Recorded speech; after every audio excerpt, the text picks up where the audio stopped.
সামাজিক যোগাযোগ মাধ্যম টিকটকে পরিচয়ের পর ইমোতে ভিডিও কলে চলত কথা। ভিডিও কলের ঘনিষ্ঠ মুহূর্ত ধারণ করে তা ছড়িয়ে দেওয়ার ভয় দেখিয়ে শারীরিক সম্পর্ক করতে বাধ্য করেন। এছাড়া হাতিয়ে নেন ৮ লাখ টাকা। এমন অভিযোগে মোহাম্মদ সোয়াইব নামের ৪১ বছর বয়সী এক যুবককে গ্রেপ্তার করেছে পুলিশের অপরাধ তদন্ত বিভাগ সিআইডি।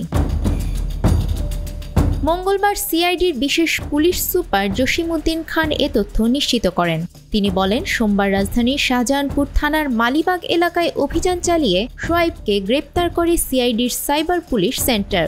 জসিমউদ্দিন খান বলেন, টিকটকের মাধ্যমে ভুক্তভোগীর সঙ্গে অভিযুক্ত সোয়াইবের পরিচয় হয়। পরিচয়ের সূত্র ধরে ইমোতে তাদের মধ্যে নিয়মিত কথাবার্তা চলতে থাকে। বান্ডেল থাকলে প্রতি সেনমানিতে টাকা বাঁচবে। বিকাশ সেনমানি বান্ডেল কিনে জিতুন প্রতি লেনদেনে। কথোপকথনের এক পর্যায়ে সোয়াইব ভিডিও কলের মাধ্যমে ভুক্তভোগীর ঘনিষ্ঠ মুহূর্তের ভিডিও ধারণ করেন। পরে সেই ভিডিও ছড়িয়ে দেওয়ার ভয় দেখিয়ে ওই নারীর সঙ্গে একাধিকবার শারীরিক সম্পর্ক স্থাপন করেন। শুধু তাই নয়, ভুক্তভোগীকে ব্ল্যাকমেইল করে ৮ লাখ টাকা আদায় করেন সোয়াইব।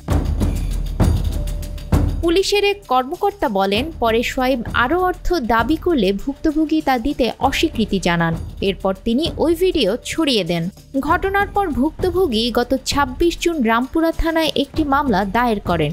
এরপর গতকাল মালিবাগে অভিযান চালিয়ে তাকে গ্রেপ্তার করা হয়। নিউজ ডেস্ক, আমাদের সময়।